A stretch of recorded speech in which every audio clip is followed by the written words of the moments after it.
So let's continue now.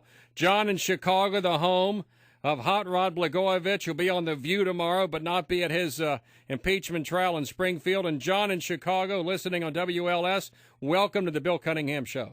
God bless you, Bill, and for the record, you're one of the few people that really do speak truth to power and cover a lot of the subjects a lot of the others don't. So Thank credit to you. As far as Blago goes, the whole reason the Democrats are pushing for the impeachment is precisely to avoid due process. The absolute last thing they want Rod to do is be able to call witnesses. If he was able to call Obama, which is at the head of the food chain there, the first thing he would ask him about would be citizenship. The second thing he'd ask him about would be Resco. The third thing he'd ask about are the three murdered gays from Reverend Wright's church. They would never ever allow Obama to testify in anything. They'll let Blago walk. You know, John, I want to see the evidence. And your good friend Hot Rod Blagojevich was elected twice governor of Illinois by wide margins, fully embraced by the Democratic political machine of Richard J. and Richard M. Daley. This guy was loved, embraced by Vdolyak, by Rahm Emanuel, by the Assembly, by Obama, and the Democrats quickly want to usher him off stage because they don't want to make public what happens inside Chicago politics from which Obama arose. That's precisely it. And Fitzgerald has been in the tank for Obama from the beginning. He could have waited 2 days, to arrest Jesse Jackson with Blago. Precisely, we arrested him when he did, so he could avoid implicating Jesse Jackson or Valerie Davis or Rahm Emanuel, and again, by extension, Obama. I mean, Valerie Jarrett.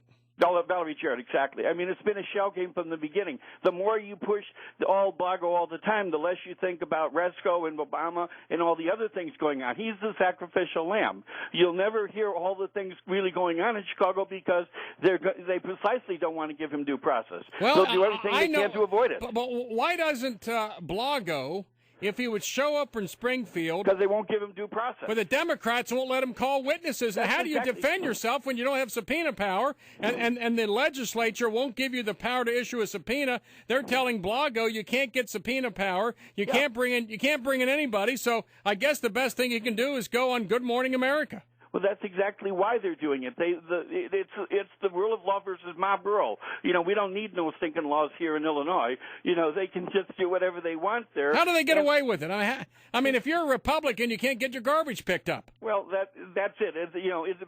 It's basically everybody has to bow to the machine here in Illinois for it to work. And the thing is that they're throwing Roddy under the bus precisely, as you say, to avoid him talking about all these things. And John, the thing about the president is that he swam for 16 years in the deep blue waters of Chicago slime. He's swimming at the bottom of the pool. He comes up on a ladder, gets out, and doesn't have a drop on him. I mean, the guy's in there for 16 years with these crooks and thieves from Resco to Wright to Flagger to Moss to Vdolyak to Rahm Emanuel to Rostenkowski. And all these guys and Obama buddies, friends, contributors, and all of a sudden Obama says, "You mean there's greed and corruption in Chicago?" I'm shocked. Where shocked. did all this happen? When I didn't see it. When I had to choose a businessman to make my friend, I choose Tony Resco. When I had a church to go to, I took Jeremiah Wright.